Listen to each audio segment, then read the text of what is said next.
He came, he opened the door, and he was screaming, "Come on, help me. Somebody shot my mother and father." And everyone ran out of the bar, and that was it. They all took off. No, I had to stay. I was tending bar.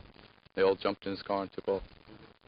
Today, police combed the DeFeos' handsome three-story house for clues while divers explored the backyard swimming pool for the still unfound murder weapon.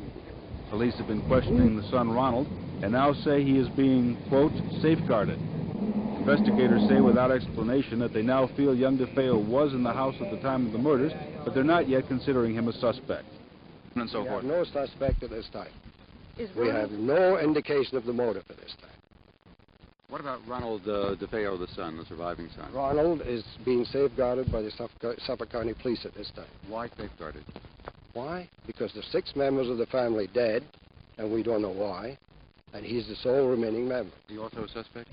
He's not a suspect at this time. Few people in the neighborhood knew the family well, but those who did described them as close-knit. I think they were just very sweet, very religious people, very family-minded people. And that's about all I could say. Very good, very generous, just tight. Very close with their children. There's one element in the usual mass murder story which seems to be missing from this case. There's no sense of fear in this community. No feeling of a mass murderer on the loose. People we talked to seem to feel that whatever was the motive for this crime, it had something to do with the family. It's not something that's going to return to bother anyone else. In Amityville, Long Island, Phil Barno, News Center 4. Based on a true story.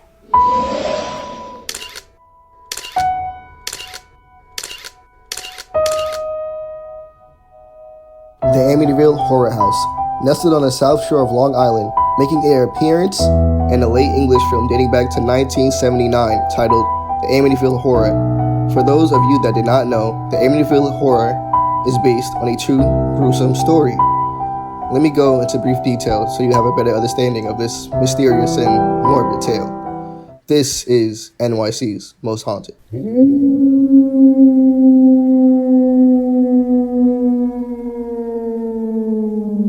The Amityville Horror House, originally being built on a burial ground, in the 17th century Native Americans used the land for the gruesome burial of the mentally ill and weak. This history served as a backdrop to the horrors that unfolded within the house, escaping the imaginable.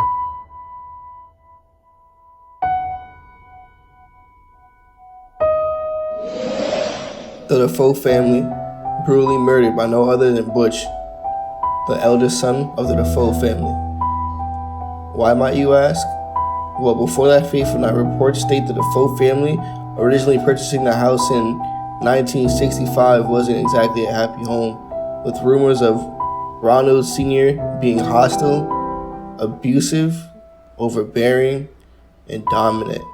His way of fathering is believed to have caused Ronald Jr., also known as Butch, to develop into a troubled young adult, and more so aiding to Butch having mental problems. The Defoes owned an auto body shop where Butch was employed, but he often spent his time at bars instead of at work. Butch eventually became addicted to drugs and alcohol, which led him to become violent towards his family. An incident had occurred where he put a gun on his father. There were other times where he would physically lash out on his family. In the early hours of November 13th, 1974, Ronald Defoe Jr. snapped. With rifle in hand, Butch went from room to room, executing his family members one by one as he slept. One of the particular things about this incident is that while the murdering unfolded within an estimated 15-minute time span, the way the bodies were found showed no signs of struggle. In addition, the sounds of gunshots oddly did not wake up any of the other family members, or at least it didn't draw them out of bed, nor wake any of the surviving family members up out their sleep. The bodies were found all face down on their beds, as though they'd been positioned that way. The rifle had reportedly no silencer. Aside from the dog barking, none of the neighbors reported hearing even a single gunshot going off that night. After horrifically murdering his own family, Bush took a bath, got dressed for work, and eventually reported the murder, claiming he discovered the gruesome scene after coming home from work from his job. He claimed the murders was the work of a mafia hitman, accompanied by 2 accomplices. He said that they showed up to his house, put a gun to his head, and forced him to kill his family members. His alibi wouldn't last long under scrutiny, where Defoe eventually broke under pressure, admitting to the murders. He later showed police where he had discarded the rifle and his blood-stained clothes. In his confession, he stated, "Once I started, I just couldn't stop. It went so fast." It was said that Ronald Jr. was hearing voices that influenced him to carry out the murders. However, the prosecutors had a psychiatrist argue against that, who then diagnosed Ronald with antisocial personality disorder, being that Ronald had actually been hearing voices. He had not been possessed by another personality. He just thought that the killing of his family was not wrong. Defoe was convicted by a jury for 6 counts of murder and sentenced to 6 consecutive life sentences at the Sullivan Correctional Facility in New York. Ronald would later pass serving his time at Sullivan Correctional Facility in New York, later passing at Albany Medical Center, March 12, 2021, at the old age of 69. Here is an old interview of Ronald speaking about the killings of his family members now.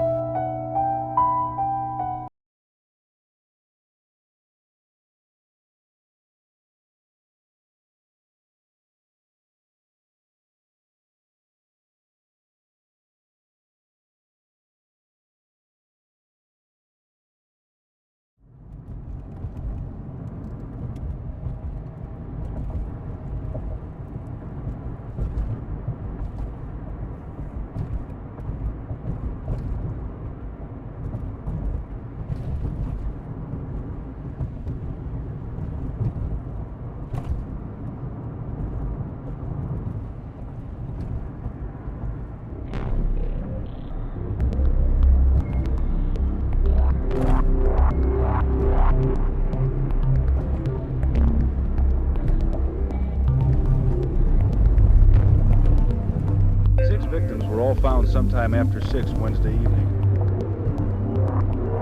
All in bed, still in their night clothes. All dead from 1 or 2 gunshot wounds. They were found by the sole surviving member of the family, the eldest son, Ronald Jr., 23.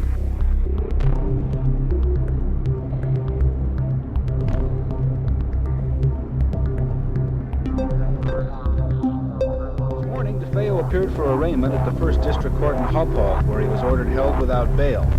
As is standard practice in a multiple murder case, he was arraigned in only one of the killings. Heard a dog screaming, in fact. And that dog is part of what covered up the shots that I was putting off. Today, police combed the DeFeo's handsome 3-story house for clues, while divers explored the backyard swimming pool for the still unfound murder weapon. Police have been questioning the son, Ronald, and now say he is being, quote, safeguarded.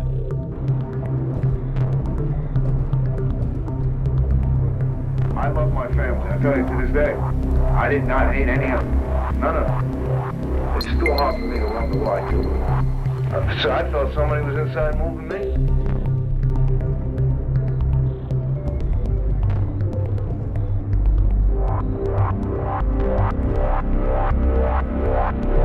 I know I made the right decision. And I pray for him when I think of him.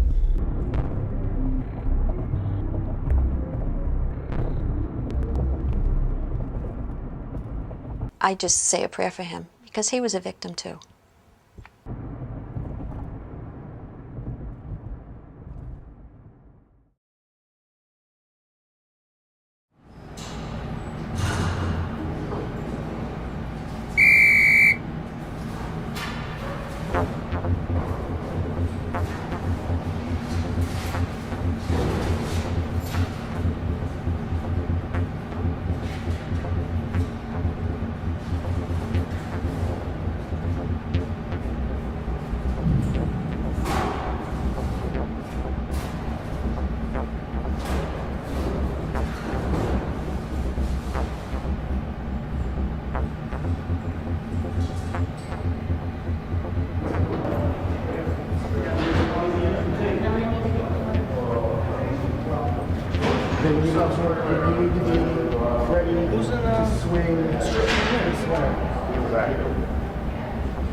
Mental health was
My audio looks okay, so I think we're ready to start. Let me first show you this. You're going to have a little light reading to take back with you here. This is, of course, the entire Suffolk County homicide file. This file came from the appellate division of the district attorney. We went to Suffolk County. We asked for the file. They said, we'll give you everything we have. They photocopied a file that was about 1/4 of an inch thick at best. Okay, I went back. I said, you have a homicide of 6 people. You have more than this in the file. There are a number of statements. There are a number of things referenced in these documents. Where are they? So finally, what ended up happening was we went then to, they said, well, go to the DA's office. So we went to the DA's office. DA said, we don't have the transcripts, we don't have anything. So then we went to the appellate bureau because someone slipped and said, you should go to the appellate bureau. So we went over there and they said, yes, we've got this file. It's between 12 and 1,300 pages thick. We will give you a copy, but you're not entitled to everything. And so we said, well, we'll take whatever we can get. So they scanned it to a disk and they sent it to me, and they spent, I would hate to imagine how many hours redacting info, blacking out names, deleting eyewitnesses. You know, the documents like the copy that you sent me where they were investigating the bars out in Massapequa, we got the same thing. It was all redacted. So after going through all of these documents, like 150 documents, wherein there was really nothing of value, I get to the bottom, and here's this huge file on the bottom where they had scanned this entire thing and included it on the disk, and apparently didn't realize that they were doing it. So that's how we ended up with this. What I prepared for you, what I photocopied for you, is everything, this starting on the top page all the way to the bottom. This is exactly how the file was delivered to us. So you've now got a complete copy of it. Now you're going to see a lot of stuff like this. This is the way that they scan these photos. These are obviously the crime scene photos. I don't know, I assume you have all of the crime scene photos? I saw them. Okay, I was going to say, I've also, if you, for any reason, need a copy of any of those, I've also got all of those, and I can send you a set of prints of those as well. There's also a set, as I mentioned, that appears to be in the hallway, and what appears to be some blood staining in the hallway. At least that's what it looks like. And the medical examiner's office was obviously interested enough in that they spent enough time, or they spent a lot of time taking about 22 pictures of that. And it shows stains running down the woodwork. It shows spatter in various places. And so obviously today I had hoped to ask you about what those photos are, if you have any idea, and if there is a possibility that they are blood. But let's get started with the very first thing I would like to address is to kind of take it in some segments. Let's start with the Amityville Horror. Jay Anson's book says on the front cover, a true story. Is it? No. Amityville itself is just a story, the whole thing. It's a hoax to make money. A hoax to make money. Now, that hoax to make money, how did that come to be? Was that entirely William Weber's idea? Was he the one that came up with this ploy? The Lutzes called up Weber. Okay. Because Weber had spoke to a lot of people that weren't going to testify because they didn't want no part of this, and what Weber wanted them to do and say, they just weren't going to do it. I mean, you know, we were all wild. Mm-hmm. Some of us were serious and wild, but there was no insanity or none of that. There was nothing. Now you're referencing, at what point, how far were you into the trial, or maybe from the beginning, did Weber propose this insanity defense? Was that pretty much from the beginning, or did that become like it was a all last from the ditch? beginning. From the beginning. Yeah. Okay. So then that's when he tried to coerce people like Frank Davidge to say that you fired at him with your hunting Barry rifle. Springer. Right, okay. So that was from the beginning. Now, would you say that was Weber a good defense attorney? Weber did not know what he was doing. That's why this whole thing was a joke. Okay. See, Herman Race, the investigator, who should have never got involved with this, he was Mike Brigandy, one of his goombas. He should have never got involved with this. He said, I got a psychiatrist. He'll tell him what to say, what he wants to hear from him. All you got to do is pay him. It was Daniel Schwartz. Right. $8,000. That was a lot of money for a psychiatrist back then.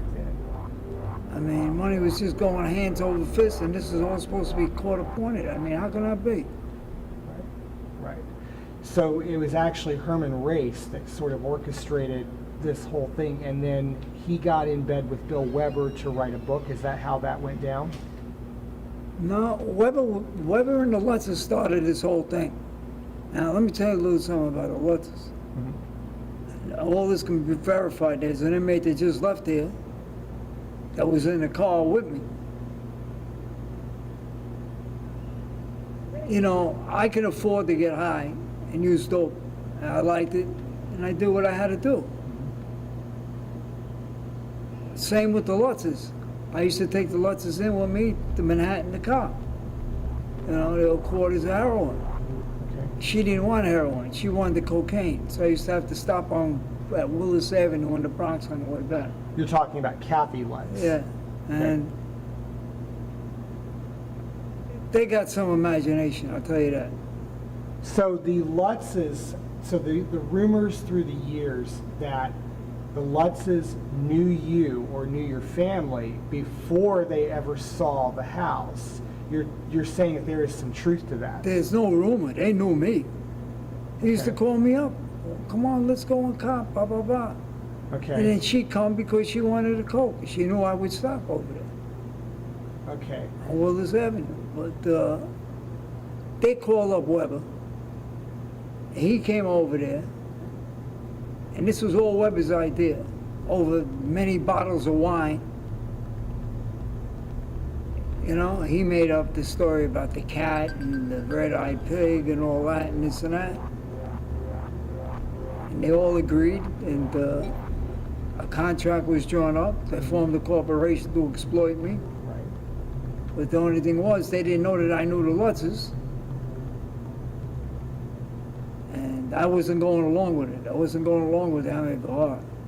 So they had to come up to Clinton. Mm-hmm. The agreement was $850,000. Okay. That was gonna, was that or nothing. I wasn't gonna get involved. That was for the Lutzes to do their story and The write whole their thing. book. I wasn't Okay. getting involved. Okay. So the Lutzes came by themselves Okay. to see me. Okay. Weber didn't know nothing about it. Then when apparently they told Weber, and Weber sent up one of his associates He came up on a Friday. They flew up in the afternoon. I signed a release and a contract, and that was the end of it. They went and got this guy, Paul Hoffman, to write the book. So we started by coming out in the, what was it, the Daily News, the Good Housekeeping. Good Housekeeping. He came out in that, and the next thing you know, I knew them Lutzes were unstable. They double-crossed everybody, and they took off and went to California. Right, right. So screwed everybody over. So the deal was for $850,000. No, for me. For you. And under dual Weber. Right, for $850,000 Weber had to pay me. For you. Weber had to pay me a percentage. It was in the contract. Right. He had to pay me. That was more money. Okay, okay. So that was it. So $850,000 for you plus the contract and the deal that was for me to Weber. go along with all this. Gotcha, gotcha. So that's how it started. So you never obviously saw a dime from that. No, it was another story. But what happened was he sued him in the Eastern District Court, and he won. Right. The judge went through the ceiling. He's still there, Weinstein. Judge Weinstein. And he went through the ceiling. He called up that priest. Priest said, I never told him anything like that. Priest said, the judge said, that's it. This can't go any further. These people are liars. Right. Was Weber, from the beginning, I know you said that he didn't know what he was doing, that he wasn't a very good defense attorney, but do you think Weber had, from the beginning, the intent to represent you to the fullest ability that he had, or was he in it for a book and movie deal? Here's what happened. I had my own lawyer. His name was Jacob Siegfried. He was the mob lawyer. He was big time. Okay. At office in Manhattan and Hampton Bays. Right. But the problem with him was, he was working for Mike Brigani. Okay. My grandfather. The same guy that wanted me dead. Right. It's a conflict there. Right, right. But yet, the money, you got to remember something. That entire estate was mine, whatever was in it. Only thing I wasn't entitled to was an insurance policy. Let him keep that. Right. But everything else was mine. That's another story. I mean, how they raped the court and stole the money. But William Weber. So anyway, Jacob Siegfried really got on my nerves. Really, really bad. And I had found out something. I tell you the truth, I went after him physical in the county jail. They had to jump on me. Okay, I had heard that. They had to restrain me. A lot of them. Okay. And that was the end of Jacob Siegfried. So I told them what lawyer to go and get. Somebody that wasn't going to sell me down the river. Okay. Maurice Edelbaum. Okay. I mean, that old man, it'd take a bulldozer to move him. And that's what you needed at that point. So anyway, now they want to play around. What the hell is $55,000? The money ain't yours anyway, it's blood money. And to make a long story short, that doesn't go down. The courts want, and the judge was Signorelli, and he wanted me to get a lawyer. So what does he do? Signorelli appoints his campaign manager. Not knowing that William Weber, uncle, is Ross D. Lorenzo, the judge that just beat the A misdemeanor, the one that Maurice Najari went after. Okay. The crime commission went after. Right. And Ross D. Lorenzo, I mean, I've known the guy since I was 5, 6 years old. I mean, this is one conflict after another. And how do I know? Mike Brigani. These are all his friends. And I'm going to tell you something, and I'm not saying it to say it or to... I don't know how he beat that misdemeanor. He should have been in jail for a lot of other... that I know for a fact, because I was delivering them payoff money. I was delivering them all payoff money. Get this guy, do this for this guy. This case is coming up in front of you. I mean, the shit they had me doing. Interesting. But, very interesting. You know what I'm saying? Right. So Weber tells me, you know, this is too much for me to handle. You got to get Ross D. Lorenzo to come in, or Judge Epstein. I didn't know Epstein was his partner. That was the other crooked judge. Wow. Wow. They were all taking money. So now I got the judge's campaign manager representing me in this trial. Doesn't know what he's doing. He's meeting people and talking to them in funeral parlors. What are you doing talking to people in funeral parlors? Lying, making up all these stories. I said, why don't you just tell him that I robbed the bank? The idiot got up and told the judge in the courtroom, everybody, I robbed the bank. I said, what the hell is with you?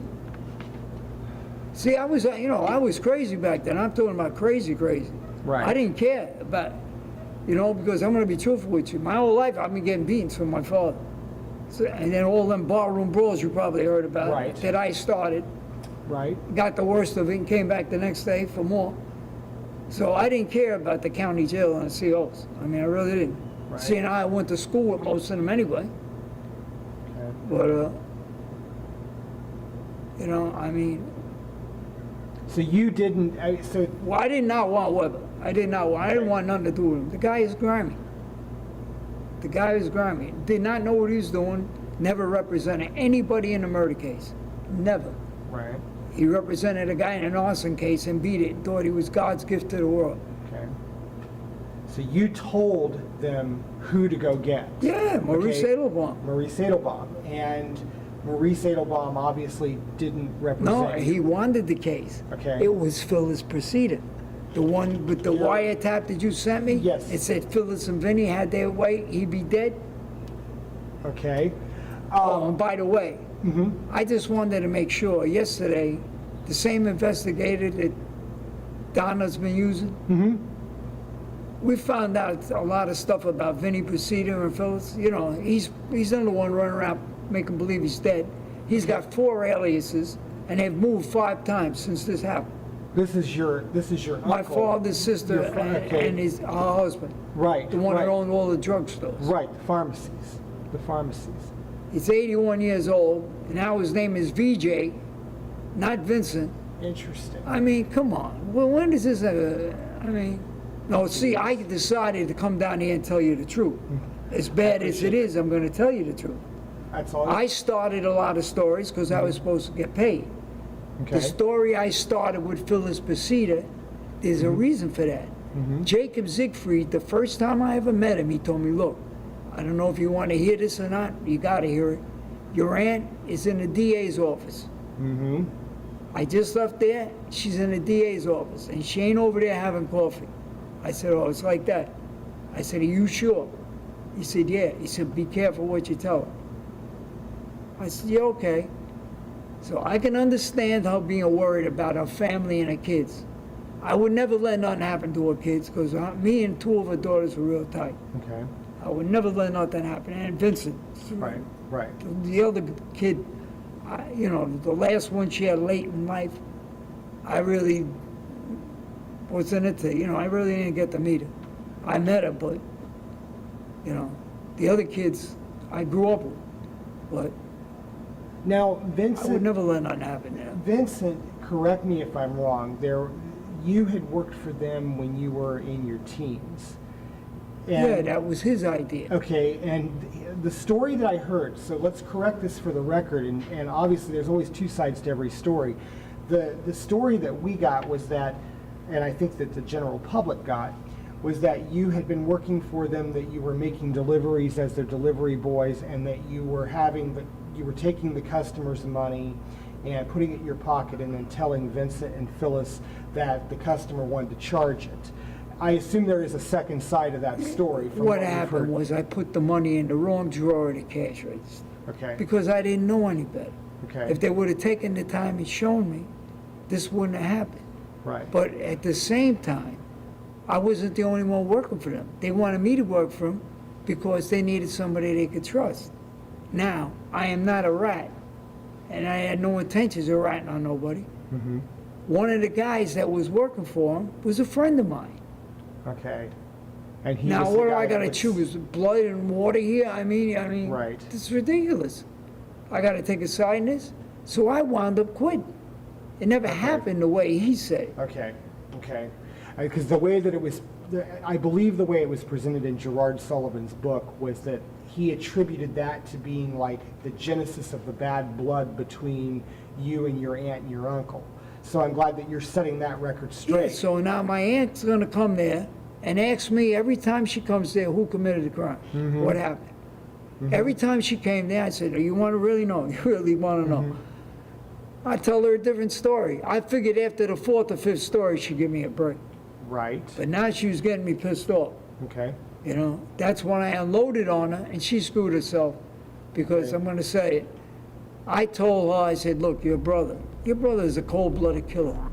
Just like your great uncle. I said, my great uncle, your uncle, Pete DeFeo, come on. I said, I can take you to a cemetery right now and show you where there's 9 bodies and guns, and your brother's print's going to be all over them, not mine. Blah, blah, blah, blah, she started. I said, don't tell me about your brother, please. How do you think he got that house? You'd already said Briganti paid for it, and now you're trying to steal. Well, if that's the case, Briganti's not entitled to the money.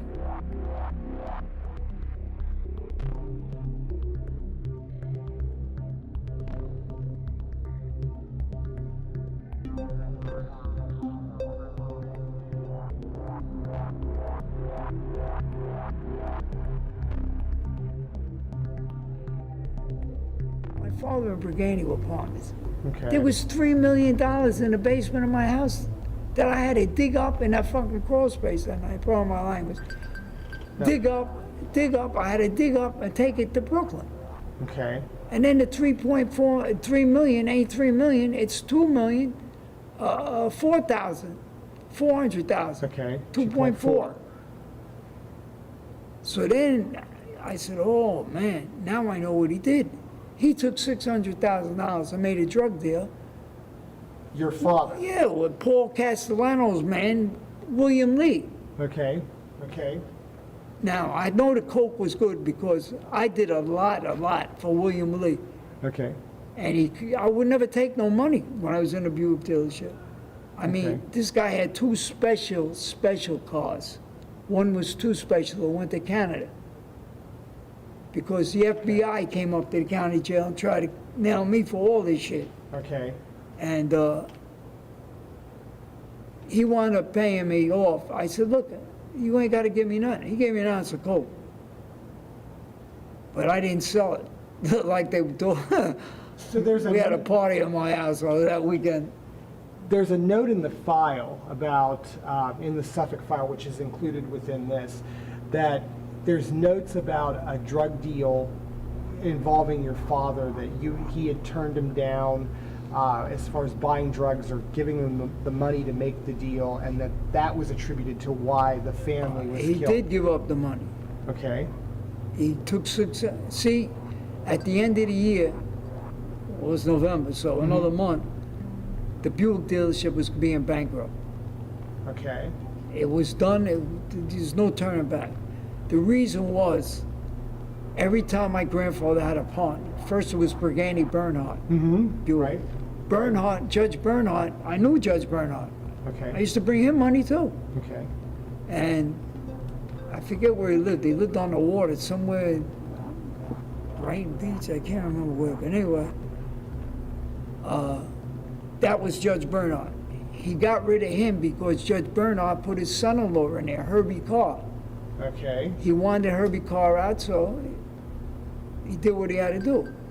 Okay. This time, what the hell was his name? Okay, Carl Ventieri. Okay, Carl So it was Ventieri. Briganti Carl Buick. Carl Right. Ventieri was a judge, a Supreme Court judge, Okay. just like Bernhardt. And he couldn't work there because he's a judge. He said, look, I'll be your partner. I don't want none. Just give me a car every year, and then you can take it back and give me a new one, which they did, Alexa. But let my brother work here. Okay. So John Ventieri was my grandfather's partner, really, because he was there. Okay. They wanted John out of there. John was a real nice guy.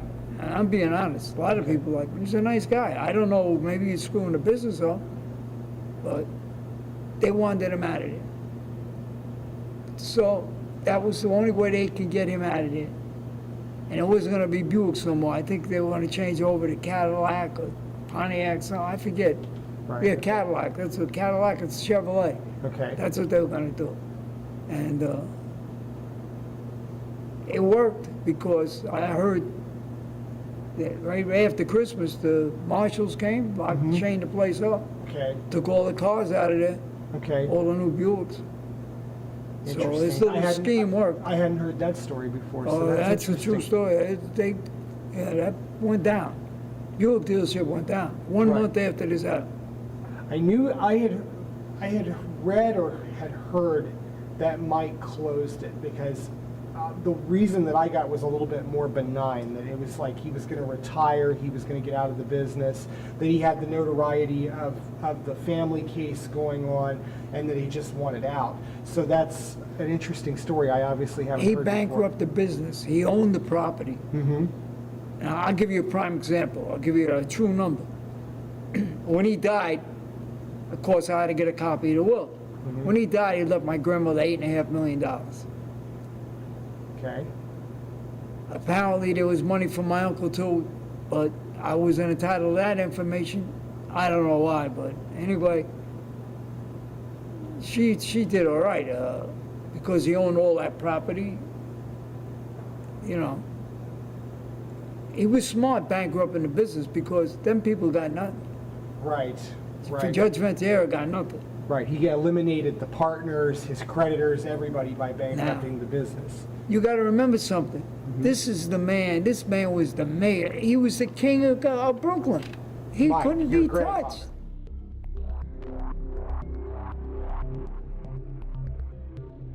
Now, I'll show you how much dirt there is. I'm gonna put it all out. Okay. You do know he had two families, right? Yes, I do. Tell Okay. me about that. He had another wife and another daughter. Because I'm going to tell you something. Mm-hmm. I caught a beat from my father. I almost dated my mother's half-sister. Wow. I heard a story, Ronnie, and tell me if there's any validity in this. The story that I heard was that your mom, your mother, idolized her father. And you can elaborate on whether that's true or not.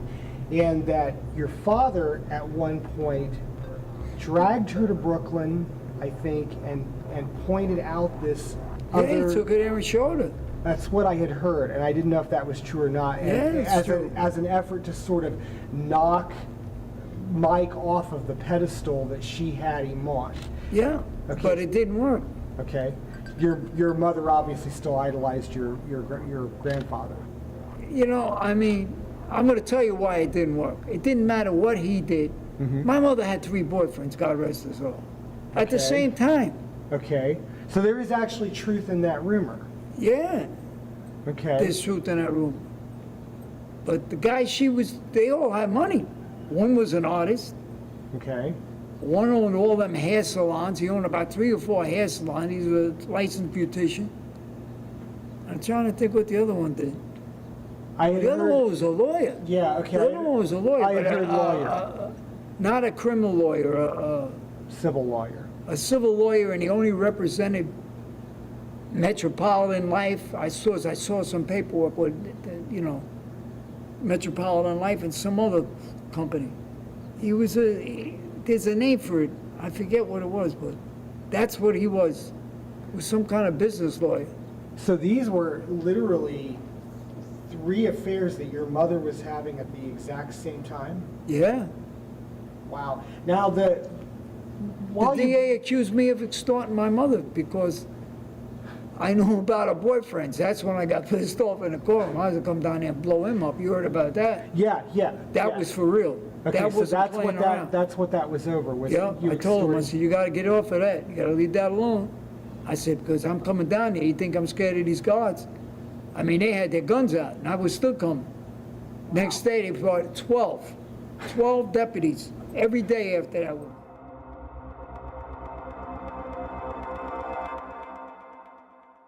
You had brought up the portraits that were painted of your family. Do you know when those portraits were done?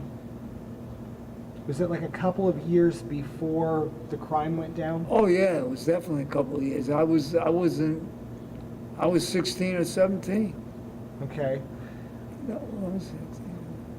I just turned 18. Just turned 18. I was 18. Okay. And the artist's name, does the name Kenneth Van Rensselaer ring Yeah, any that's bells? one of her boyfriends. Yeah, that was the artist. Yeah. That was the portrait artist. And I had also heard a story that you had picked, was this true, that you had picked your mother's nose on the portrait No. and had scratched the paint off? Okay, because we were, the story was that the artist had come back multiple times. And it was to fix the paintings or to fix matte finish on the paintings. No, they weren't right. Some of them weren't right. The Okay. way we looked and they looked, they weren't right. Okay. Do you know how much they paid for the portraits? Yeah, he paid a lot of money. That's what I had heard. It was a Thousands. lot. Thousands. Was it around 15,000? My father's salary and the house and his lifestyle didn't jive. I don't know how he got away with it with the IRS all them years. Right. I really don't.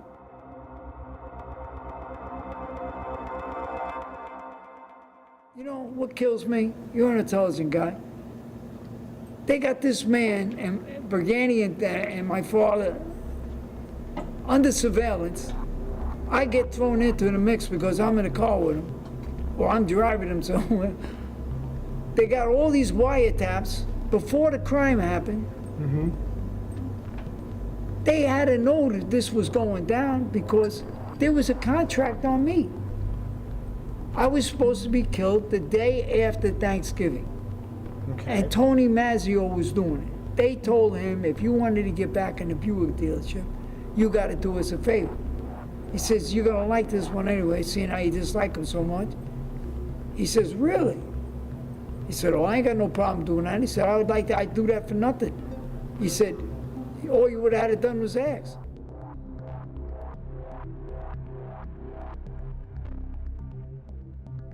So back up to Tony Mazzeo. What was, there's the whole story that... The guy was a leech. He was a weasel. I didn't like him. I totally disliked him. Mm-hmm. I sat there and watched this guy, anything pertaining to a car, right up to the gasoline that went in it. He didn't have to pay for it. Okay. When we redid the parts department over, Mm-hmm. the parts that we found, somebody was burying stuff in there, man. The parts, he took enough parts that if he totaled out that whole car, He could have replaced it. From the grill to the goddamn trunk lid. I said, wait a minute, what is this? So, enough is enough. Now he's got me in this as his co-defendant. I told my father, I said, look, man, this is where all the stuff went. Your man took it all. You know the guy you let stay in this house for months when his house burned down? Mm-hmm. His house mysteriously burned down? Remember that? Don't talk about that. He burned the house down. Anyway, I said, that's where all them parts went. All them tape decks went, all of that. Him. Not me, him. Well, what was the relationship with Tony Mazzeo? Was he an employee of your grandfather? Was he a mob? He was a hanging mob? out. Okay, Just another mobster hanging out. Okay. He's So the he was one an they called associate the of your count. grandfather. My father. Your father, okay. He's the one they called the Count of Monte Cristo or some shit. Okay. He's a contract killer. Okay. That I had heard. He went to prison, and look, all I know is this. I was their errand boy. Mm-hmm. They needed somebody they can trust. I had no business working there. I was in the Carpenters Union. If I didn't come to work, I got paid, thanks to Pete DeFeo. The Genovese crime family controlled all that. Right. Anything I wanted. I mean, I was in there. I was in commercial fishing. I was sitting in plan beds coming out $300-400 a night. What did I need a Buick dealership for? Why did they make you stay? Because they needed somebody they could trust to run all the errands. They couldn't touch the money. You wanted a pistol permit. That's no problem. $2,500, book, maybe $3,000, whatever. Bang, go get the money. I go get the money. Here, they split it, take this money over there. 7-0 precinct. I've been in the 7-0 precinct more times than Carter had liver pills. I mean, every Friday I had to go pay the captain off. I mean, this is ridiculous. All these judges, I can name them. One was a federal judge that dealt with immigrations.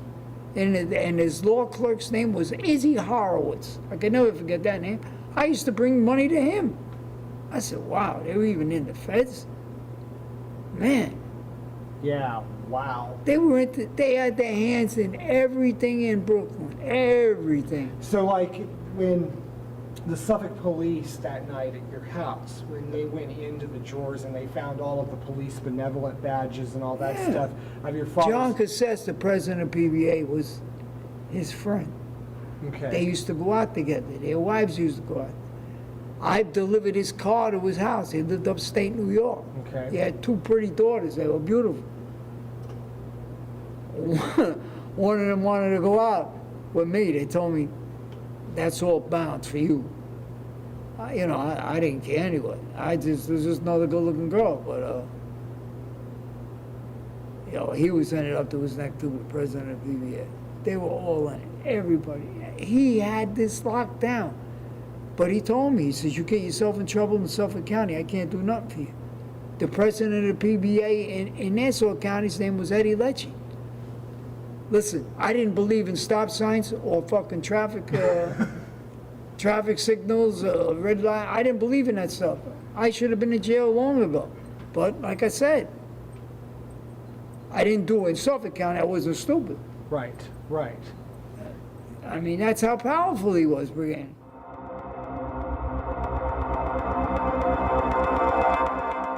Now, what was his affiliation? He was affiliated with Carlo Gambino? He was with Carlo Gambino when this investigation, when the Brooklyn DA's office. They were all over there hanging out, not in a dealership, in some bar. I forget the name of the place.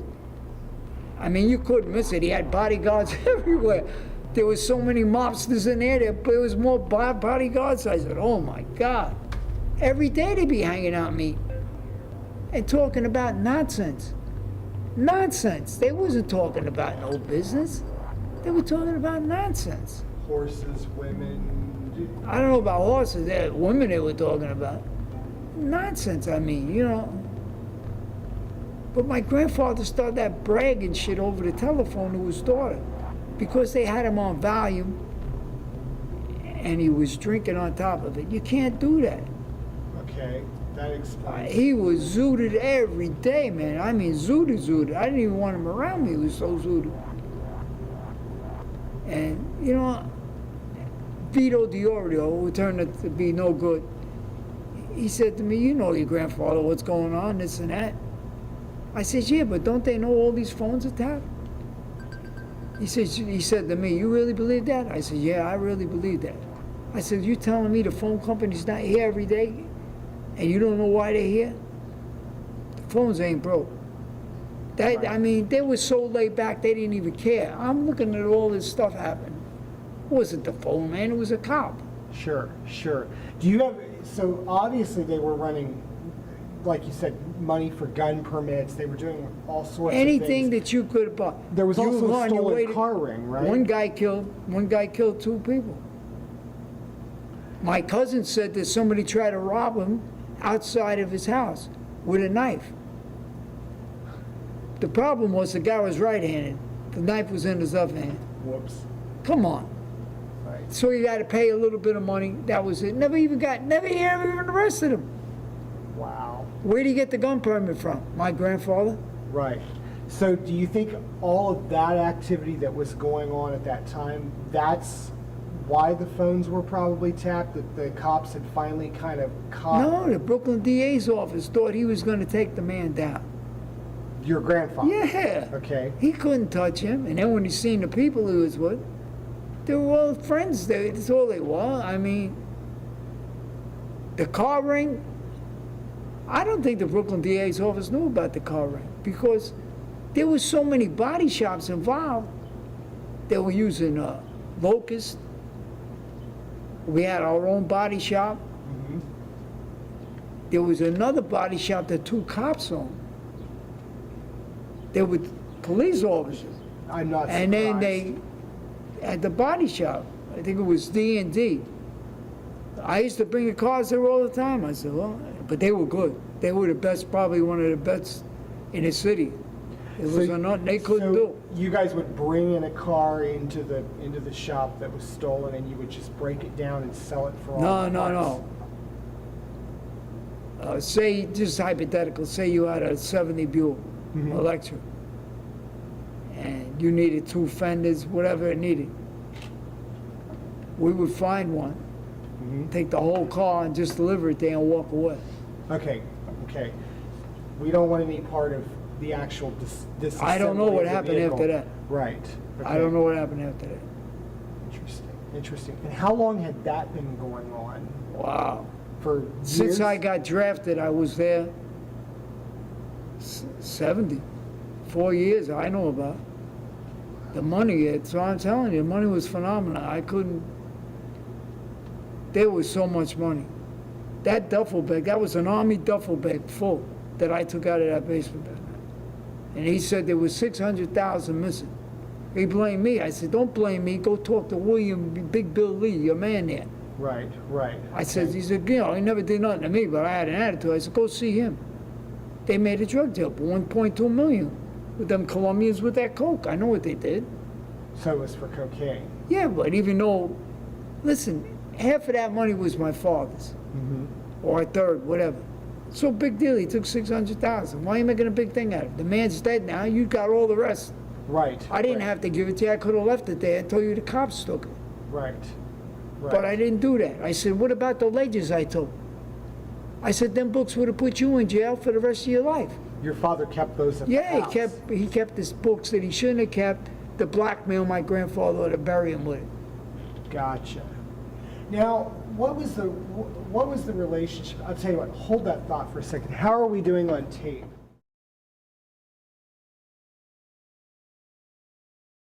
Of the fact that the stuff referenced in there pertains to your crime, your alleged crime itself, and that's the reason. But I guarantee you, there's got to be that much more on. See, they're upset because there's no weapon. I mean, not one. There's no witnesses. Nobody knew about this before or after. Nobody saw none. Nobody heard none. We see there's a lot.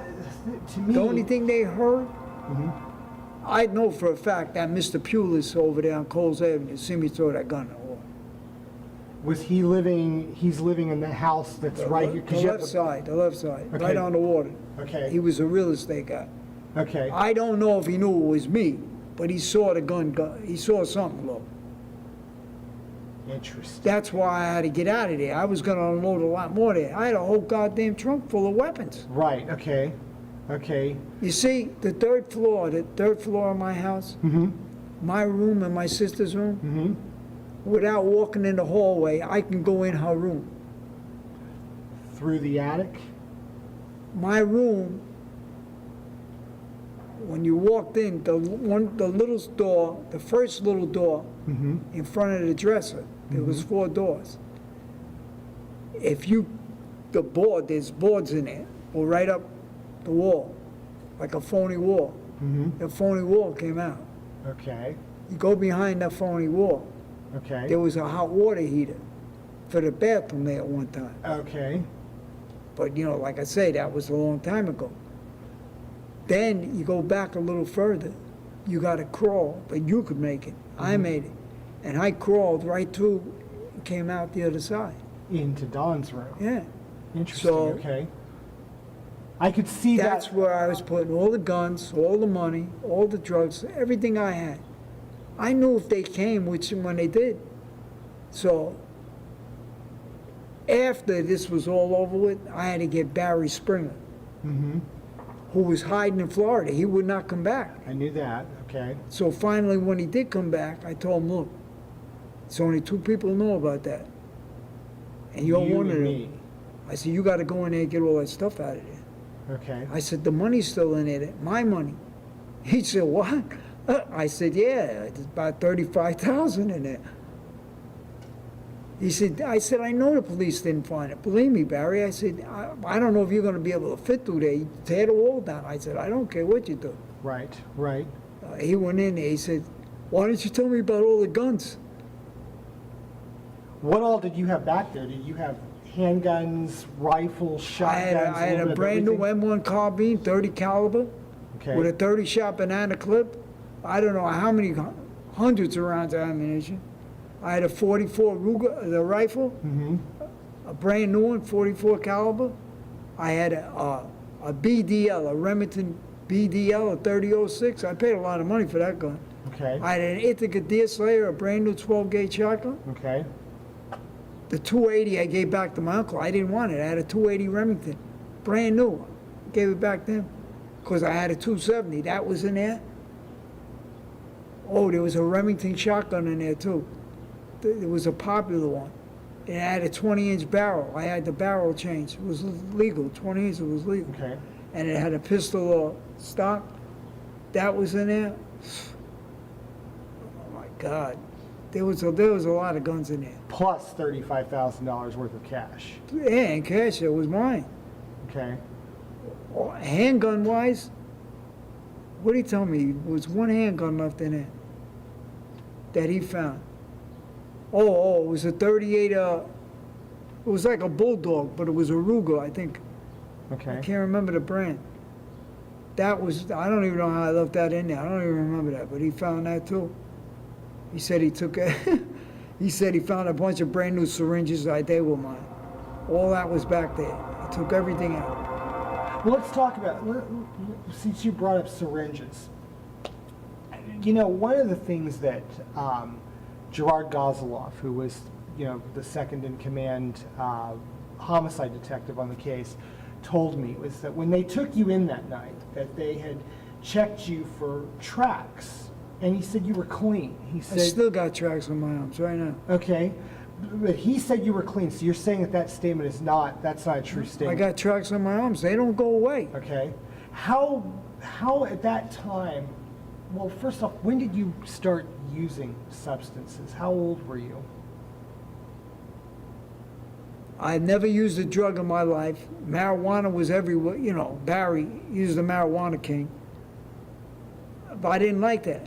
I went right to crystal meth. A guy came back from Nam, Steve Hicks's brother, Roddy Hicks. Mm-hmm. And this guy, George, we knew, needed money. He was a speed freak. He had Nassau County locked down, but he needed more money to go to Canada to cop to bring the stuff back. I gave him $15,000, which was a lot of money in '71. That was a lot of money. Gave him $15,000, and I had to drive them there. Okay. But I didn't care, it was because of the money. And about 5 of us went. We dropped them off, he's safe, this and that. I said, I'll see you in a couple of days. So when I went back in a couple of days, I thought it was gonna be a problem getting the money. Not only did I get the $15,000 back, he gave me 2 ounces of pure crystal meth. I never did no drugs. Let me tell you, it's that kind of drugs. When I snorted that, my nose, man, blood was pouring out. That's how powerful I was. Wow. That's when it all started. Okay. And how old were you? Obviously a little 19. older than 16. Okay, so around 19. Oh yeah, I was 19. I already got drafted. Okay. No, excuse me, I didn't get drafted yet. I was 18. Yeah, the lottery. I got caught up in the lottery. Right. I wasn't 19 yet. I was 18, going on 19. Because shortly after that, it was almost a year later. My number played, and I got that notice in the mail. But I had a 1 year run on speed. Okay. Just about.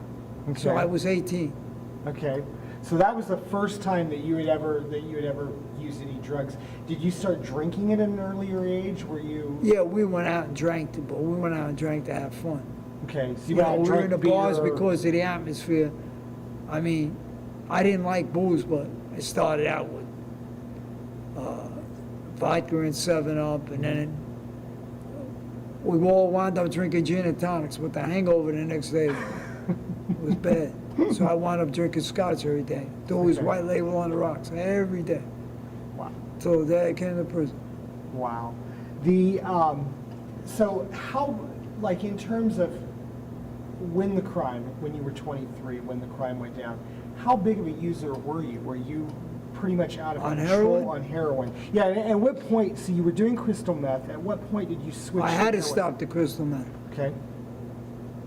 I was 240 pounds. Okay. Next thing you know, I thought it was the next day. I mean, I lost all track of time. I lost track of reality.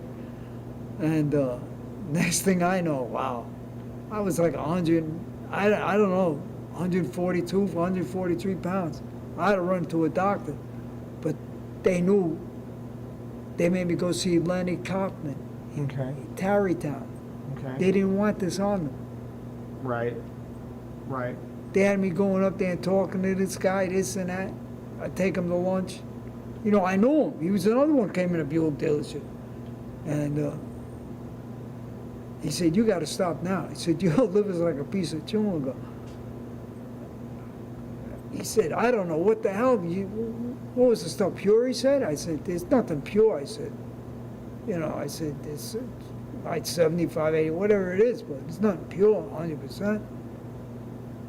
I said, you're lucky to be alive. My hair turned to straw. My skin was peeling off my face in the middle of the winter. Right. It was bad. Right.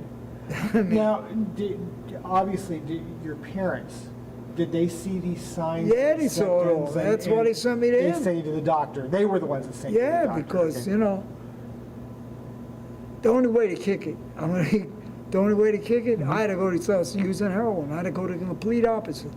Okay. That was my doing. I didn't listen to nobody. I said, I got to get off. Let me try this. Now, so you traded I never mainlined that crystal meth. Not after I seen what it did to my nose. It was so strong, I was putting it in a Pepsi every day, a match head. A match head. I had so many people high on that crystal meth. Wow. I mean, I'm talking about a lot of people. I was giving it to them. People were disappearing, going and getting in their cars, and they were just going. Often never. Yeah, they didn't want to stop. They felt so good. Wow, wow. When the night that the bodies were discovered, or the night that the actual crime went down, were you under the influence at that point? I was under the influence of heroin, but I knew I had to give them I never said this before, but I'm saying now. I had to give them an act and a performance that I could have got the Academy Award for. Me running in the bar, all that. Right. I made up all that. Right. There's 6 people dead in that house, and all I'm guilty of is one act. Well, let's go, if you don't mind, let's walk through the day. Let's walk through the day that happened, okay? So let's start on November 12th, okay? You gotta remember, nobody saw me for 3 days before this happened. Okay. And where were you? Were you? I was right in that house, and I had my car in the garage. Okay. That's how easy that was to hide. Okay. I was just saying, because a lot of people knew your vehicle, and your vehicle was pretty distinct around Amityville. That's right. Right, so you just put it in the garage and disappeared to the world. But, remember something. Deborah Cosentino told him. She testified for the prosecution. She told him I knew his car, this car, that car. His cars weren't there. All the lights were on in that house at the same time. What time was that? 3:15, whatever. Right. She's right. I was in Brooklyn arguing with Brigani over his money. Okay. Perfect. I want to walk through that in detail. So, on the 12th, on November 12th, at what point did you make the decision? At what point did this mass murder come into your mind? What was the reasoning for it? How did the whole thing begin that night? My sister wanted out. She wanted to go to Florida. She didn't like the idea that she was being pushed into Catherine Gibbs. Now, at one time, my sister, when we were growing up, me and my sister were close. She wanted to learn how to fire them guns. I says, well, come on, we'll go down the basement. And I had a big steel trap, you know, with a paper silhouettes that went in there, bullseye. I didn't give her nothing big. I didn't, you know, she couldn't fight at 357. I had to keep 2 hands on that. But when I put 38s in it, she didn't have no problem. The gun that you found, that was an Ivor Johnson. Okay. I had the whole gun refurbished. Okay. Now, John Garrett would have been the first one to give me up if he even hears about this, because he made the handles for it. He worked in a Buick dealership, and there's another guy named Bobby Walsh. He was his own rep for General Motors, very close to my family. And he saw the gun. Yeah, my father's got one of them. What are you going to do with this? I said, I'm going to get it refurbished. I'm going to keep it. I said, I didn't pay for it. Somebody gave it to me. So that's what I did. the barrel was brand new. Okay. And she fired out all the time.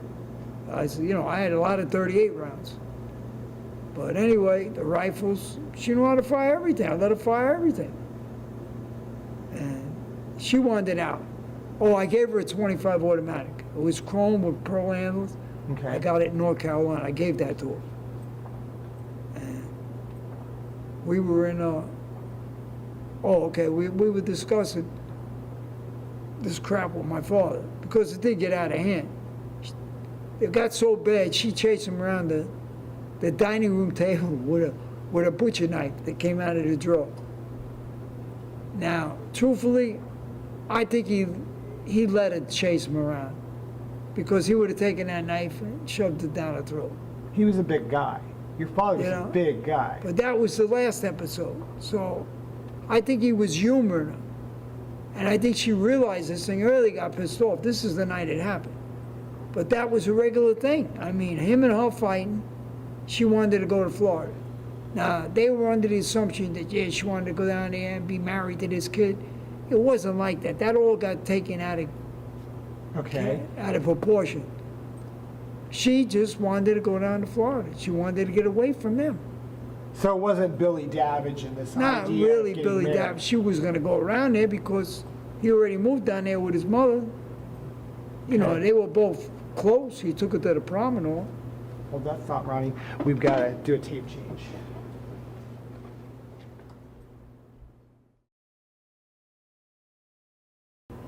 Now, I had heard a rumor, too.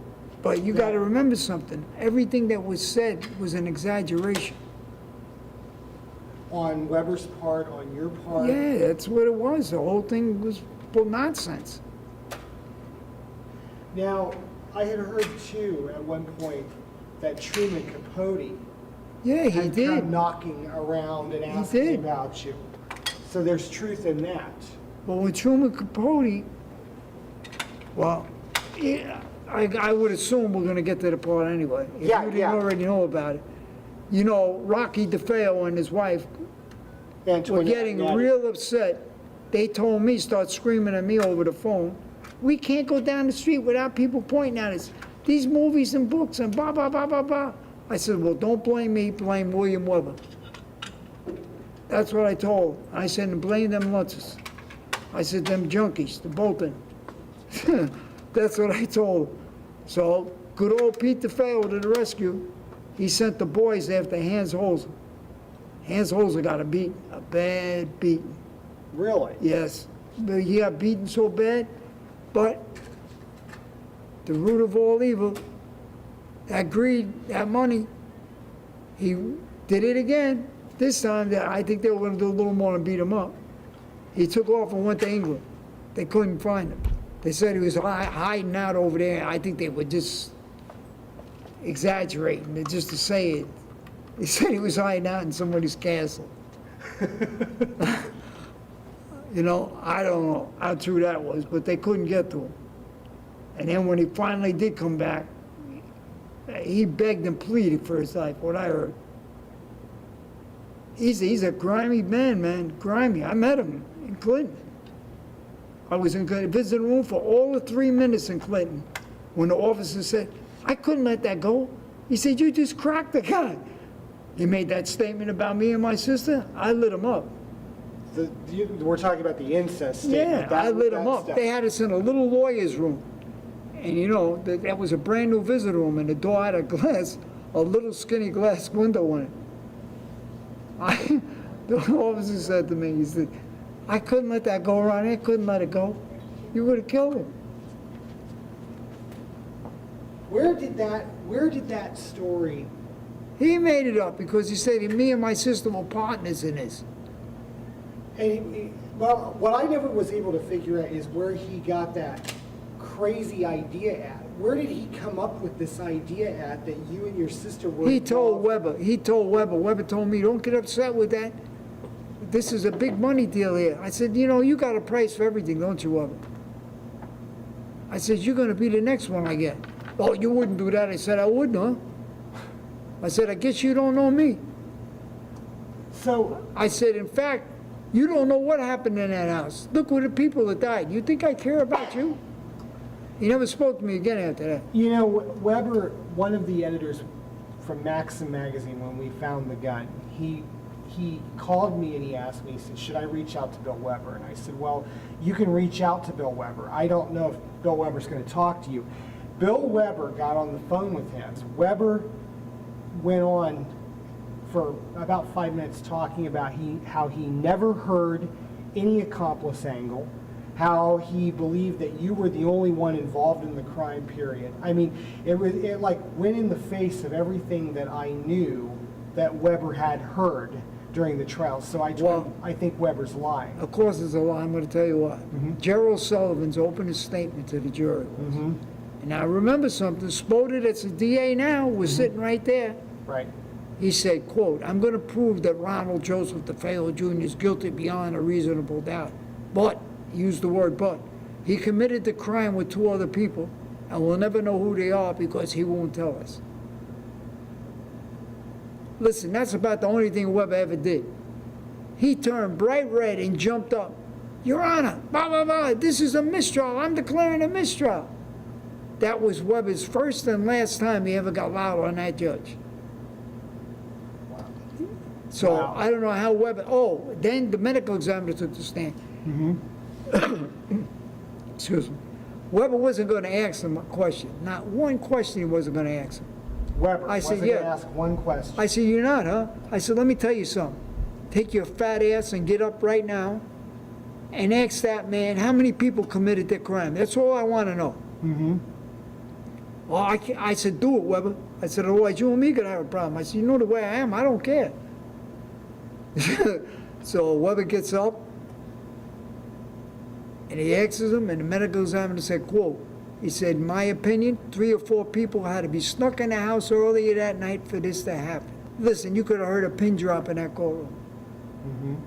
I said, thank you, Mr. Weber. The judge looked at me.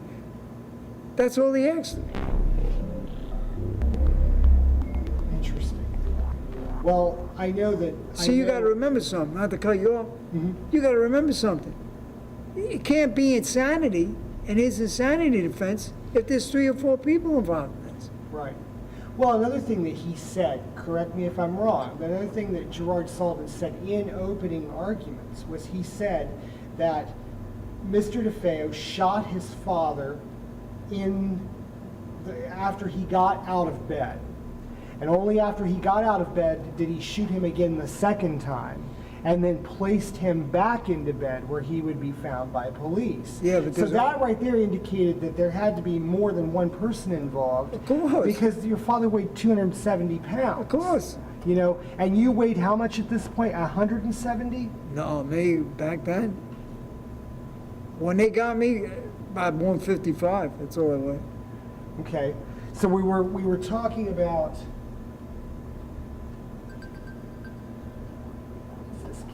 Hold that thought for a second. What is this thing doing? Okay, so we were at the evening going into the crime, okay, and we were talking about your sister and how your sister wanted to get out of the house. And what was your dad's? Was your father just a control freak and wanted to keep you and Don under his thumb? They didn't want to wouldn't let us leave the house. Okay, why? We were there for the rest of our lives, just like Michael Brigani was with his mother and father for the rest of his life. Okay. He died in that house. Right. He went to sleep and never woke up at 51. Right. Just like a lot of other people died at 51. But ain't that something? I was born in 51. That's right. That's right. September I don't know. 26th. Maybe it's payback. I don't know. Well, so you guys are being, you had stated that you had tried to leave the house multiple times. Yeah, multiple times, and I had to come back. Your father went and He sent 2 goons after me the first time. They got me in Montreal. Okay. I mean, I said, what? I didn't have a choice. I had to come back, I mean, it got so bad I couldn't even live in that house. I was gone for days at a time before this crime happened. Days. I didn't even want to be around them. And then, like I said, one thing led up to another. this is what they said. They couldn't trust me because I was using heroin. Then they got on the black scene. See, I'm the only one in the entire family. I'm talking about the women, my grandmothers, everybody. Everybody in my family is a racist and a bigot. I can go on with the names, but it doesn't make any sense talking about it. But they, my God, they used to call the black people names that you never even heard of.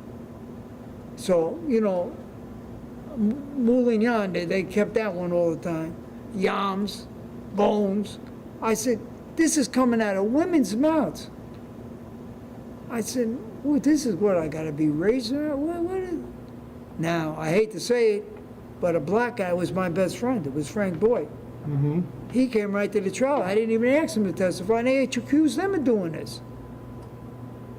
So they did not like, oh, I'll be truthful, they did not like that, let alone I had a black girlfriend. Okay. And she was hot, real hot. And they said to me, you're the only white guy I've ever heard of walking into Marcy Avenue projects. That's where she lived. That was like Dodge City. Right. Walking in there and walking out the same way. I said, well, that tells you something. We ain't all like you. I mean, it was coming to an end.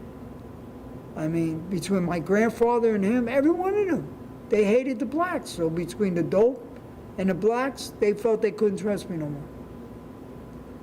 They don't know the blacks are the one that came to me, my friends, and told me about Tony Mazzio. Tony Mazzio, I don't know if you're aware of this, but Tony Mazzio, you know, he was questioned. The cops talked to him. He gave him a statement. And what was very puzzling about this is that he supposedly had this turbulent relationship with Ronald DeFeo Sr. over you, because you had supposedly called him a cocksucker or whatever. Called him a lot of things. Whatever the story was. But what was really interesting about this is that in the account that he gave, he told the cops that he had been very distant from your father, and that he and your father only saw each other every now and then, and had coffee maybe every now and then. He was supposedly in Boston at some clinics. Yeah, on the Mayo Clinic. The Mayo Clinic on the night that the murders went down. However, are you aware that in this file there is a report wherein Tony Mazzio called your house on the evening of November 13th. When he realized that he was speaking to a cop, he immediately hung up. Were you aware that that had happened? No. Well, there's a report right here. None of this was ever turned over. There is a report in that file that says, and that at that point, I believe it was Detective Gozoloff. It was one of those detectives that were one of the first on the scene. Realized at that moment that between your grandfather, Rocco DeFeo, calling Pete DeFeo in New York from the dining room extension. Yeah, he had an alias, my uncle. Right, Philip Aquilino. Yeah, that's right. And between that and then when Tony Mazzeo called, they began to realize that there might be organized crime overtones here, and that, according to their report, is when they decided to place you into protective custody. Okay, so I didn't know if you knew any of that at all. Do you have any comment on that? I mean, why would Mazzeo be calling the house? Because he had to kill me. They were running out of time. What was Thanksgiving? So 12 days away? Mm-hmm. The day after, for an unknown reason, I don't know what the reason was, I'm not gonna lie. It had to be done on a certain day. So that means they were up to something that they didn't want me around for. Maybe it was the dope. 600,000 was missing. The dealership robbery on November 1st, you know, a lot of people talk about, well, Ronnie was being kicked out of the family or excommunicated from the family or whatever over this robbery of this relatively small amount of cash and a bunch of checks. And there's a report in here that talks about how the boss or the Brooklyn police believed that this was a throwdown and that you had orchestrated the whole thing and whatnot. tell me about that robbery. Does that robbery play into Look, if I did it, I'd say I did it. Okay. First of all, when I took the money to the bank that I didn't want to do, okay, because there was people waiting all the time, just waiting the right time. You know, I mean, because it did happen once, a long time, and I didn't want to move. The guy got in the car, and he had, I don't know if it was a 45, it was a big gun. He pulled it out on Mitchell, Vinnie Mitchell, the accountant. Okay. That's who I took to the bank. Okay. Listen, I already had two wheels up on the sidewalk when the guy got in the car. I was going to take this guy for a ride. He wasn't getting both of us, so what did I care? Right, right. You know what I mean? And Mitchell started screaming like a little girl. I mean, you know, I didn't tell him about him screaming like a little girl and all, and defecating on himself. I didn't tell him about all that. Wow. So, you know, I honored his request, and that guy got away. Now, that time, there was some money. Okay, some cash. Yeah. Okay. This time, there was nothing. Like I said, I know what I'm taking to the bank. If it's a real lot of money, I would put it in a place where it was already in the car, not on me. Because it was like, so if they try to rob me, the deposit, correct me if I'm wrong, was like $19,000, and there was like $1,800 in worth cash. of cash. That's it wasn't it. very much cash. It wasn't worth it. So you're saying on November 1st, when this robbery went down, you really were robbed? on Yeah, that there was day? 3 black guys. Arthur says he saw 2. No, I saw a third one. I saw a third one standing out there with something under his coat. And Okay. it looked like a full-length shotgun, nothing sawed down. That's what it looked like to me, under his Okay. coat. So you were driving, you were on your way to the bank, and they jumped you at a Arthur light? was driving. Arthur Bell. If I was driving, that would have never happened. Okay. I would have taken him for a ride. Right. And next thing I know, the guy's in a car. We had the radio playing. I'm not gonna lie, we had the radio playing, and we were drinking. Okay. Every morning I would go buy the booze. They would be drinking it with me. So, you know, it wasn't no thing. Right. So that contributed to a little of it. Next thing I know, the guy even knew where I kept the money. Not in the car, on me. When it Under was your small shirt? like that, I put it under my shirt. Okay. Next thing I know, me and this guy are wrestling. The buttons getting torn off my shirt. I got hit in the face with a gun. Okay. I wasn't too happy about that. Okay. So these guys were scared. They took the key out of the ignition, so we couldn't drive. So I had to go in a bar and call up and tell them, come down here, blah, blah, blah. Your grandfather and your father? Yeah, I called the dealer, my father. Okay. I called him down there, and they sent Vito down there or somebody. We drove the car back. What happened was, he kept firing people. He was bankrupting the business. He kept firing them, or letting them go. People were coming to me. People were getting real upset because people said there was no need for this. Your grandfather's telling people to go buy a Buick, go down to Richard Buick and buy a, Really? go see Gene Melise. His ex-Goombot owned Mid-County Buick, brought the biggest thing around Okay. on Empire Boulevard. Go see him. I'm standing there. I said, yeah, they got a point. That was all part of bankrupting the business. He's trying everything. He wanted it gone. And firing people, he's getting a lot of people upset. That's why they kept getting robbed from inside. They didn't tell you about that. They got so pissed off. We had a brand new truck. Mm-hmm. Put the door slided on the side, brand new Chevy, big V8, 354, automatic. Well, this time when they came, they robbed the safe, put the safe in the truck, took all the mechanics' tools, everything, and drove the truck through the door. Wow. Wow. So Briganti got hit multiple times then? Multiple times? Listen, I can tell you about 15 times that I know about. Wow. With the Wow. truck and the safe and all the tools, that was a message. If you don't understand what they're telling you, Right. that was people that work for you, Right.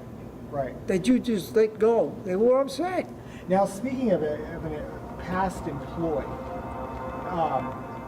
at one point, there was a discussion of Frank Boyd. melting down a pistol or whatever. Yeah, there was no facility there for us to do anything like that. I know that was the account that appeared in Rick Osuna's book in the night the DeFeos died, that the .38 handgun that Frank Boyd had been awakened by Bobby Kelsky in the early morning hours and had tossed this pistol. Frank had tossed this pistol. No, into you the got the gun. You got the gun to shot my mother. Okay. And so was Frank Boyd an employee of your grandfather? Yeah, they fired him too. Okay, because how long had it been since he had worked for your grandfather? Had it been like a year or two, or? Yeah, that's about it, I guess. Okay. Yeah, they fired him for no reason. Okay. There was a fender bender, little scratch, nothing big. Okay. And we got hit. It ain't that he hit somebody. Something about his license expired. My father was just looking for a reason to fire him. Anything to get rid of him. Anything to get him away from me. Okay. Because I was coming too powerful. Do you have any idea why the Suffolk police would have gone to Frank Boyd and would have asked? The story that I've got, the declaration I've got from Frank Boyd, is that the police went to Frank Boyd and tried to get Frank Boyd to say that you had told him, I'm going to kill my whole family, like a week or two earlier. And Frank Boyd, of course, refused to say that because he said, I never heard Ronnie say that. Why would they go to Frank Boyd? Was it because you and Frank were they knew that Frank Boyd was my best friend. He came to the trial. He walked in there on his own. They were pissed off when he did that. Okay. And then he gave the Black Powers, they put his arm up. I said, oh my God, here we go. They were scared he was going to set it off. Black Panther symbol? Because that's what he was. Okay. They were scared, let me tell you. And I know he had a crew out there in the car. Yeah. So moving back to the evening of the murder. So we've already established kind of what was going on at that point. You know, that you wanted out, your sister wanted out, everybody wanted out of that house. There was a fight in the house that night. So I told my sister, look, go in the garage and get my car. I said, in fact, I'll walk down there with you. Take my car and get out of here before something else happens. I said, we got to talk about this. She took my car. I don't know where she went. She probably went to Grace Fagan's house. That's another one. Mm-hmm. And anyway, she was gone for a while, maybe 2 hours. Then when she came back, you know, you're going to smoke reefer and then you're going to smoke that dust. I was getting it so I was getting the dust from Barry Springer's, the one with the made out of ether, not formaldehyde. You could smell that stuff on somebody. She come back in here acting crazy. I said, look, this ain't working. We got to do something. We're going to do it now, or just let it go forever. Well, what are we going to do? I said, our problem is one person. It's nobody else. I said, they're going to kill me. I said, and you're chasing him around the table with a knife. I said, as far as I'm concerned, he's letting you do it. Then she got tight with me. We were down the basement talking. She said, well, we got to do something. I said, I know we got to do something. I just told you you're going to kill me. I got to stop this. I said, if they get me, at least I'm going to try to do something. Truthfully, this is the truth. She went up to my bedroom. I don't know what made her grab that. She grabbed a .35 caliber Marlin and loaded it up. Where did you keep the Marlin? Did you keep the Marlin in the gun rack? No, it was on the floor. Okay. Against the wall. There was so many guns, it was ridiculous. Okay. This is what I'm saying. He told me to get rid of the guns. He told me weeks before. The only gun I got rid of was my uncle's. Okay. And she loaded it up. You know, it was a lever action. She, you know. 7 rounds. Yeah, she liked that gun for some reason. I don't know why. She loaded it up. I said, what are you going to do with that? I was laughing. I thought it was funny. He says, I'm going in there and I'm going to get him when he's sleeping. I said, you're just going to walk in there and do it. I said, well, you got more heart than I got because I ain't never killed nobody. And I said, that's a hell of a place to start. But anyway, then I started drinking. Next thing I know, we're talking. I said, enough of this bullshit. When I start drinking, my personality changes. So it's starting to get kind of late into the early morning hours at this point? Now I'm going to tell you exactly what happened. Okay. Her and me, we gassed up. I mean, it's not funny, but now I think about it, the way it happened.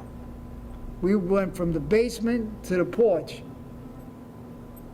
I couldn't find a gun. I said, because she took it and threw it under the couch. I don't know what that was all about. She got it out. I hit the lever, and a live round jumped out. I had to put it back in. She said, what are you doing? I said, I'm checking to see if the gun is loaded. She says, oh, well, who would unload it? I said, never mind. I says, come on. I said, you wanted to do this? I says, we're both going to get involved. Now, I didn't know she had a gun on her. She had that 38. I did not know that. Okay. We go up the stairs. It was 5 minutes to 1, and I'm going to tell you how I know. Not that I wore a watch. There was a big, the clock with the chimes hanging on the wall. The cuckoo clock. No, not the cuckoo clock. That was in the bedroom. Okay. When you rang the doorbell, there were chimes right there. Okay, I know that clock. In a hallway, okay. But there was a clock that was added onto the chimes. Okay. You know, it was one big piece. Right. So at midnight, the thing would chime. So I looked, I said, oh, you know, I couldn't help but look. It said 5 minutes to 1. Okay. We went up the stairs, and the only thing lit up there was a candle under the Sacred Heart, his statue, whoever it was. I think it was the Sacred Heart. He had a candle lit. The whole back wall was mirrored from the floor to the ceiling. I was looking in the mirror at him. And she's holding a conversation with me like they're not there in the bedroom. So now I'm saying to myself, wow, I must be loaded and she must be high. That's what the problem is. Really, I didn't even know if that was reality. But anyway, we both walk in the room and nobody wakes up. I said, okay. I said, you fat motherfucker, blah, blah, blah, blah, blah. I start calling them all sorts of names. I said, you want to kill me? Kill me now, you fat bastard. He started to make a move to get out of that bed. Boy, I'm going to tell you now, I don't care. The fear of God came right into me, boy. I said, oh, I ain't letting him get his hands on this gun. I shot him in the back. I shot him one time. In the course of shooting him in the back, my sister yells, look out, she's got a gun. I shot him again. He was getting up trying to get me, and I hear boom. And I just fired a shot into him, but I hear boom. I said, what is this, an echo chamber? I'm saying to myself, I said, oh my God, I'm shot. And then I hear another boom. I said, what the hell is wrong with me? My sister shot my mother, but I swung around with the gun and shot my mother because I didn't know what the hell, who was doing who. So your father got 2 shots. Your father got 2 shots with the Marlin, and your mother got 1 shot with the Marlin. After she was already shot. Right. Okay. 1 shot with the 38. Because I didn't know what happened. So Dawn fired the first shot. Dawn fired the first shot, but when that round went off, I thought I was shot. Because she said to me, look out, she's got a gun. We should have both known about that gun. We knew, everybody knew about that gun. The housekeeper knew about that gun. It wasn't no secret. I don't know, that's what I'm saying. We were both loaded, and that's what happened. I had to put a second shot in him because he was getting up. He would have wrapped that gun around my neck. And that's when she shot my mother. I said, what is this thing echoing? Then I said, oh man, I must be shot. Was shooting your mother? That was never supposed to happen. Never ever. Okay. There was no reason for that to happen. She didn't want to be around him. She didn't want no part of that. That's why, and in the end, she defends him. I'm going to tell you exactly what she said. Oh my God, Ronnie. That's what she said. See, in the, you know, the conversation, me calling them all them names, She said, oh my God, Ronnie. Ronnie being... Him, not me. Him, not you, okay. They call me Butch. Nobody called me Ronnie. And I said, what the hell? You know, I said, she's defending him? Then what happened? Then what happened?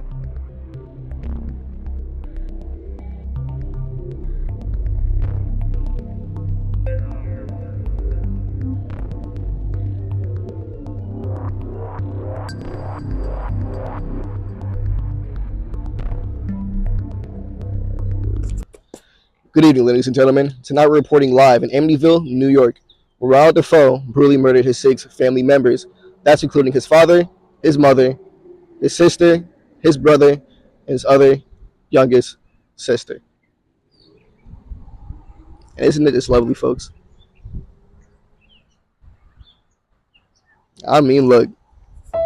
After the brutal murders of the Defoe family, that being Ronald Defoe, sir, Ronald Defoe's dad being the first family member to be shot and killed, second being Ronald Defoe's mother, Louise Defoe, third, fourth, fifth, and sixth being Ronald Defoe's 4 siblings, Dawn, 18, Allison, 13, Mark, 12, and John, 9. All of the victims have been shot with a .35 caliber lever-action Marlin 336C rifle at 3:15 a.m. on that 1974 November 13th day. December 18th, 1975, a new family will move into the home, that being the Lutz family. Purchasing the house only a year after the Defoe murders, the Lutz family, George Lutz and Kathy Lutz, would soon unknowingly regret their big, most recent purchase of their new, beautiful home. Originally purchasing that house for a whopping $80 grand, which was a bargain during that time in Amityville, and even to this day is a bargain still. Already knowing the history of that household and having this gut feeling something was wrong, but the Lutz family seemingly ignored it and moved in anyway. Although they couldn't endure what they was experiencing for long, only staying for 28 days, easily becoming one of the most famous hauntings of all time. The Lutz family, already being a believer in the paranormal. In fact, George Lutz, as described by his stepson, Christopher Quarantino, was interested in the occult and paranormal practices. Christopher claimed Lutz was extremely curious of everything paranormal and tried to summon supernatural beings by chanting.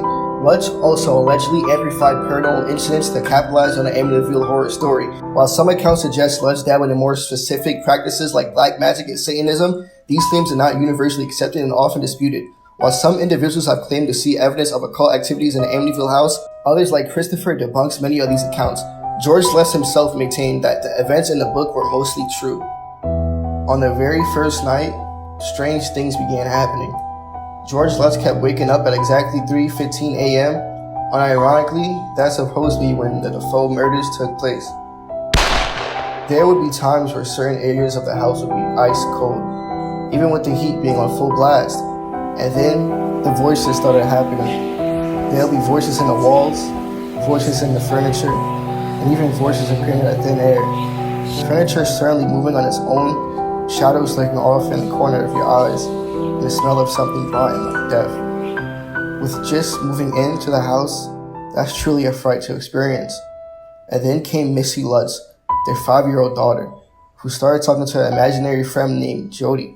Jody wasn't a little girl, in fact. Nor was she Missy's friend. In fact, she was something way more than that. Way darker, in fact. Jody wasn't a little girl. Jody was not Missy's friend. Jody was a demonic entity, leeching off the innocence of this 5-year-old girl. Missy would describe Jody as a pig-like creature with glowing red eyes. At first, George Lutz and Kathy Lutz thought it was a child's imagination. But in fact, it was something way darker. They didn't think much of it. And that's only until they seen it for themselves. One night, George Lutz looked up at Missy's room and saw a young adolescent boy with 2 white glowing eyes staring back at him. But when he ran inside the room was empty. But he still managed to grab a quick picture. Terrorized, the Lutz family called a priest to bless the house. But the moment the priest entered, something attacked him, ultimately causing the priest to flee the home in Amityville, 112 Ocean Avenue. The priest fled warning George Lutz and Kathy Lutz to leave, but the Lutz family seemingly ignored the warning and stayed. After that incident, George began acting strangely. He would stare at the fireplace for hours on end. He began to lose weight and became aggressive. He even would appear older, as if something was inside the house draining him. January 13th, 1976. The final night approached. Doors slammed, voices screamed, the walls dripping with green slime. Something chased them out that night, and when they left, they seemingly left without a trace, leaving their valuables and their property behind, running for the hills. The Lutz family swore the story was true, but skeptics would say it was all a hoax, and some believe they even faked it for money. Others claim it was the work of Ed and Lorraine Warren, who would then study the case. Ed and Lorraine Warren, originally being from New York Psychical Research, famous investigators would then declare the house demonically possessed.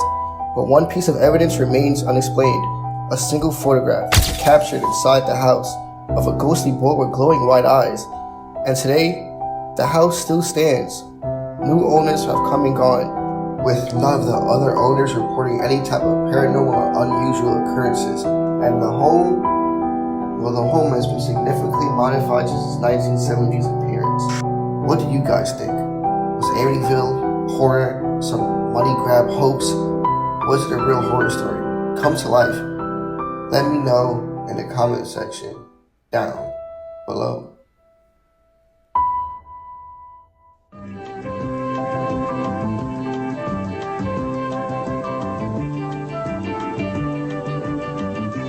Minutes of right now. Back in November 1975, 6 people were killed in an awful mass murder. God knows it's got to be awful, in a small town on Long Island. The town is called Amityville. The murders took place in this house. 1 year later, George and Kathleen Lutz bought the house, and they moved into it with their 3 children. After living there for 28 days, they were convinced the house was possessed by some kind of evil force, and they left their belongings and they fled, and they were really terrified. The events that supposedly took place there during those 28 days have been put down in a best-selling book. It's called The Amityville Horror, and there is now a movie out, or about to come out, of the book. George and Kathleen Lutz are with us this morning to talk about what happened during those 28 days in Amityville. And James Brolin, super young man, actor. Thank you. Yes, much pleasure. Good to see you again, Jim. He plays George Lutz in the movie, and Jim is with us this morning, and it's great seeing you again. Great seeing you again. Lutzes, good morning to you both. Good morning. All right, first of all, the book and the movie depict all these kind of weird, strange things that happened in the house during those 28 days when you were there. What kind of things, George, happened physically? What were some of the things that happened that scared you? Well, at first, just moving into the house was fine. It's a lovely house. Yeah. And we enjoyed moving in. Within a week, Kathy's hand had been touched by something that we discussed and couldn't explain. It was just something unseen. This is in the daylight, or was it? Yes, it was during the day. Right. Okay. We also had hordes of flies that would appear within 2 rooms, and no matter how many times we would kill them, they would reappear. All right, now flies can be a real problem in this part of the country in the summer, in any house, you know. But if you have 2 or 3 or 4 within 1 room, that could be commonplace. But when you're talking over 100... Well, this was the winter. Yes. And you're talking about how many? Over 100 flies. Over 100 at flies. one time.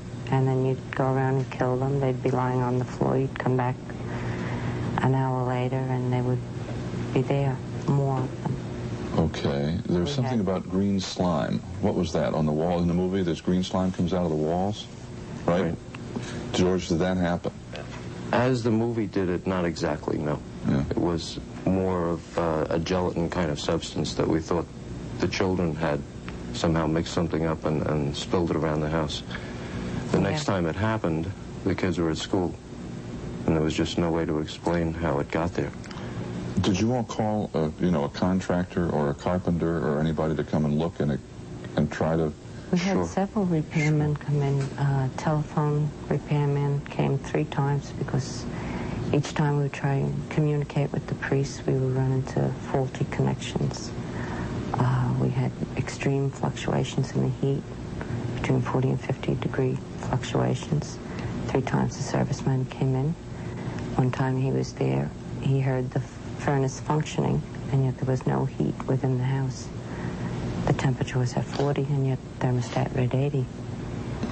Okay, no, but you had somebody inspect the entire heating system. Goodness knows those of us who live in the north know what can happen with heating systems in a house, especially old houses.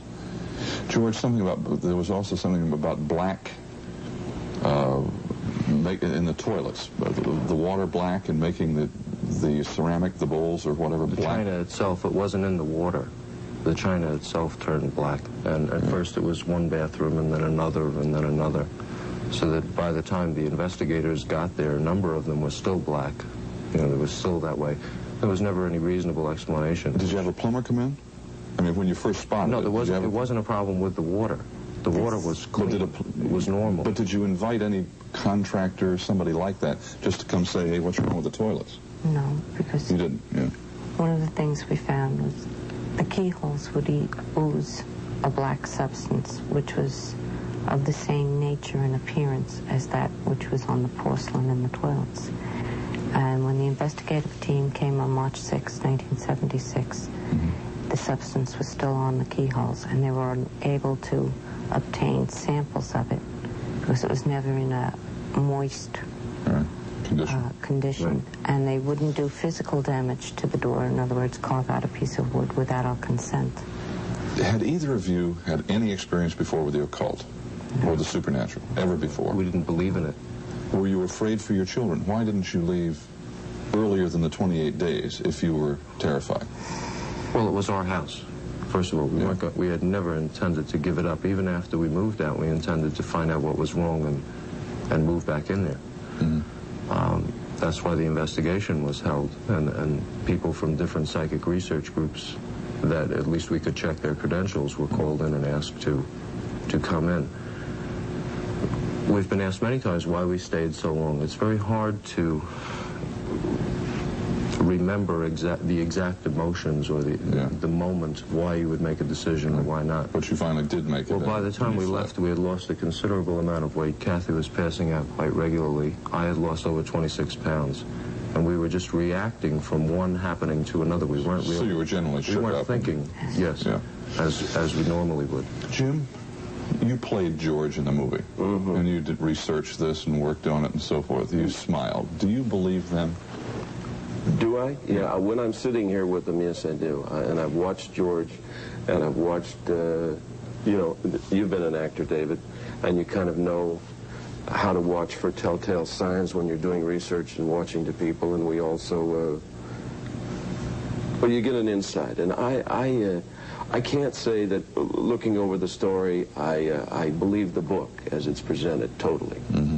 But sitting with these people, it's hard to deny a lot of the facts, too. Were you George gave up a lot of money. Yeah. Were you more than I think that he would make on the book. Yeah. You know what I mean? One of the things... Why would you keep up working on this if it was terrifying and not a pleasant experience? Why don't you just leave it behind you and forget it and move on to other things?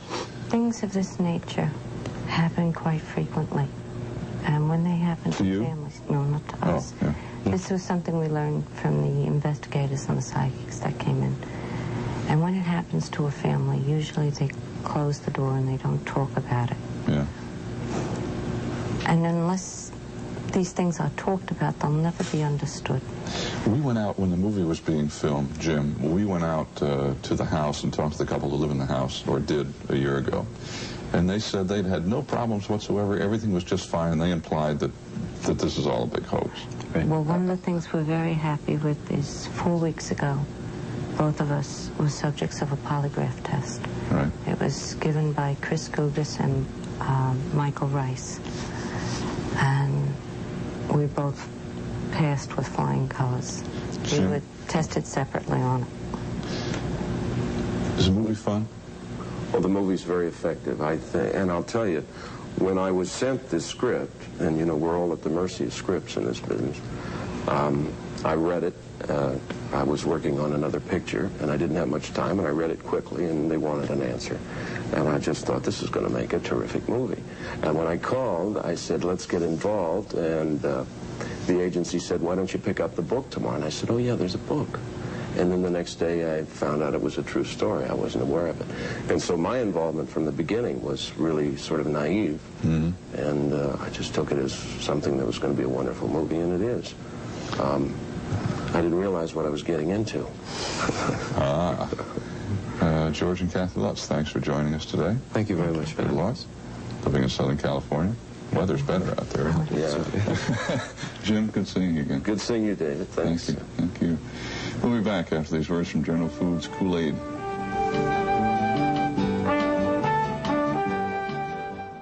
Good evening, ladies and gentlemen. This is NYC's Most Haunted. I am your host, Amari Lee, and today we report outside of Amityville Horror, located in Amityville, New York. A movie based on a true event, and it happened here, in this small, nestled house in Long Island, not too short from the shore. What do you think, folks? Is Amityville really haunted? Comment down below. Let me know your thoughts in the comment section. And this has been NYC's Most Haunted, and I'm your host, Amari Lee, signing out.